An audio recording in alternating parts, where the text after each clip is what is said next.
What separates your average Joe from an F1 driver, or perhaps more interestingly, what separates a good F1 driver from a great one? Well, I've spent the last 8 years of my life trying to figure out exactly that. I've won championships, I've lost championships, but having been lucky enough to drive a wide variety of Formula cars over the years, I have some theories as to how the best F1 drivers do what they do from a pure driving technique perspective. So we're going to talk about the 5 techniques that only the best F1 drivers master, and a couple of these, to be honest, are only applicable to a race car, but there's also a couple in here that you could apply to your everyday driving on the road. So make sure you stick around to the end to hear all of those. And truthfully speaking, there are a couple items on this list that I haven't even learned yet because you just can't really learn them until you're in Formula One. And that includes the first item we're going to talk about on this list, which is energy harvesting and deployment. So F1 cars have had some sort of energy deployment system for a little over a decade now, but the most recent system can deploy about 160 horsepower for around 30 seconds per lap. For reference, a Formula 4 car's engine is restricted to 160 horsepower, and that's the entire engine. Actually, that's too slow. So this is not a small amount of power we're talking about, and by the way, in 2026, the electrical engine power is increasing to 480 horsepower, but of course in combination with a smaller combustion engine.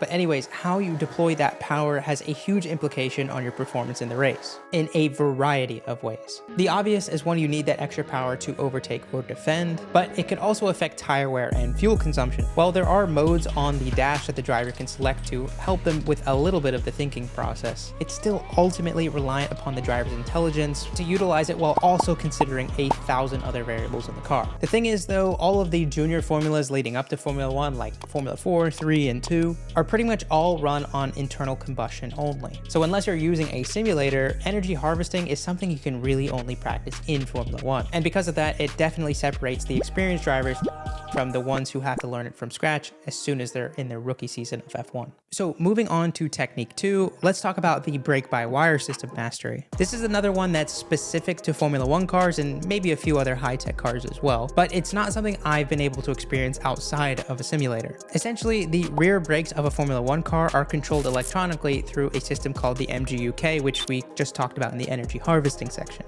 This means that the brake discs in the rear are only doing a portion of the braking themselves, and the electric motor is actually doing the rest. In my F3 car, for example, if I want to change the relative braking force from the front to the rear, otherwise known as brake bias, I need to change a physical rotary knob, which is connected to a steel cable, which then connects to a linkage by the brake pedal itself. But F1 drivers can actually control certain braking characteristics straight from their steering wheel using rotary dials. Now, that feature alone doesn't necessarily change much with the driving technique, but the electronic control of the brakes itself actually opens up to a world of possibilities, including brake migration, also known as BMIG. Now, as I mentioned before, brake bias is the relative force from the front brakes to the rear brakes, which is really important for efficiency and stability. But in an F3 car, for example, that percentage stays relatively constant from the moment you hit the brakes to the moment you release off of them. So as long as the car isn't broken, normally if I set my bias in an F3 car to 58%, it will be 58% when I hit the brakes, and it'll be 58% once I release them, maximum 1 or 2% off. F1 cars, on the other hand, using brake migration can adjust that value to be, let's say, more rearwards towards the corner entry to actually help with the car turning in.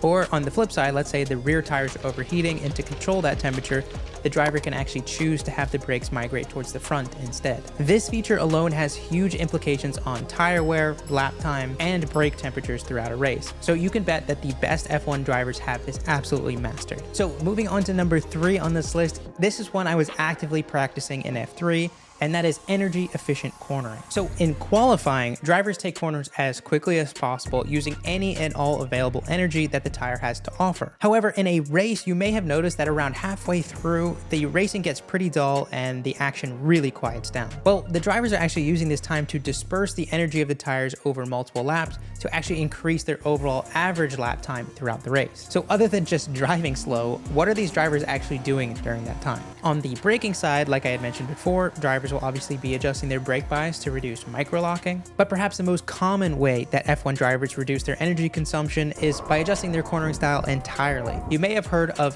V'ing off a corner before. This is when a driver enters a corner late and hard, slows down quickly at the apex, then quickly squeezes back on the power. On a data graph, the speed trace resembles that of an angular V shape. On the flip side, you can also do a U-shaped corner, which involves releasing the brake earlier, having a higher entry speed, higher mid-corner speed, but at the expense of a later throttle application.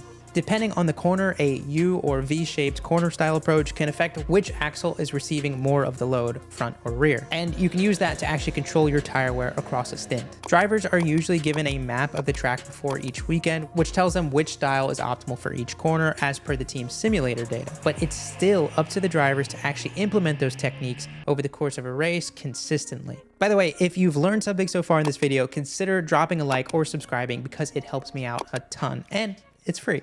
So the fourth item on this list may seem a little basic, but I promise you there's more to the story. Now, the drag reduction, or DRS for short, is pretty simple of a system. So all you have to do is hold the paddle across the line and it will open if you're within 1 second of the car ahead of you at the detection point. It even deactivates when you touch the brakes or steer too much. Certainly much easier than managing the MGU settings. There is, however, a bit of strategy that plays into how you approach the corners leading up to the detection point that I didn't know about until I actually had to experience it for myself in International F3. Obviously, you want to have DRS whenever possible because it's just free lap time. But actually catching up to a car that's just over 1 second away from you is going to take some energy burn. And where you choose to do that on track makes a huge difference. Let's say you're at the Red Bull ring and you need to gain 0.2 of a second to the car ahead before the exit of turn 9 where the detection point is. Well, you can try and gain the time in the braking of turn 4, but you will suffer from more aero wash, which will overheat the front tires in turn 6. Or maybe you try and gain the time in the high speed corner of turn 7, but you're definitely going to consume a lot of rear tire energy as a result. So you can see, depending on the condition of your tires and the overall balance of your car,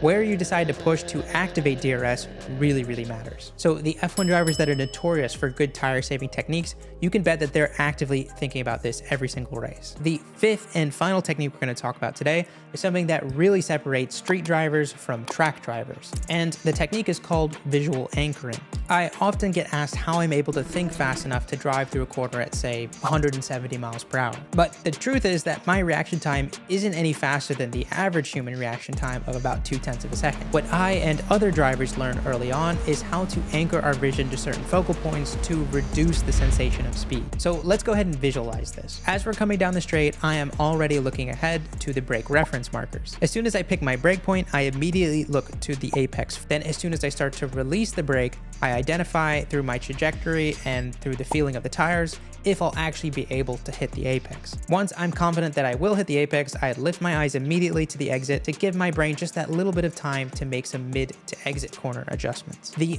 beauty of this technique is that, let's say I'm in F3 and I'm ready to make the jump to F2, the car is much faster, but I'm able to make it feel so much slower than it actually is by just adjusting how far ahead I look. Usually you keep the visual anchor points in the same place, but you just decide to look at them earlier in a faster car. Every single street driver I've ever coached on the simulator always does the exact same thing. They always place their eyes right at their feet, and they do that because they're used to doing it in road traffic when you're staring right at someone's bumper half the time. But I'd say even for road driving, it's a terrible habit because it just makes you far less proactive, and if something happens in front of you, you're gonna have almost no time to react. So this is one of those skills I learned in racing school that I'm so happy I learned early. Whether it's subconscious or not, F1 drivers are managing all of these variables we've talked about today and many more all at once. It takes years of practice and determination to master any one of these, but it's the drivers who master all of them that end up being world champions. If you enjoyed this video, consider giving it a like or subscribing, and maybe check out these other videos which are a bit more on the technical side, so I think you might enjoy them. Anyways, with that being said, see you guys on the next one.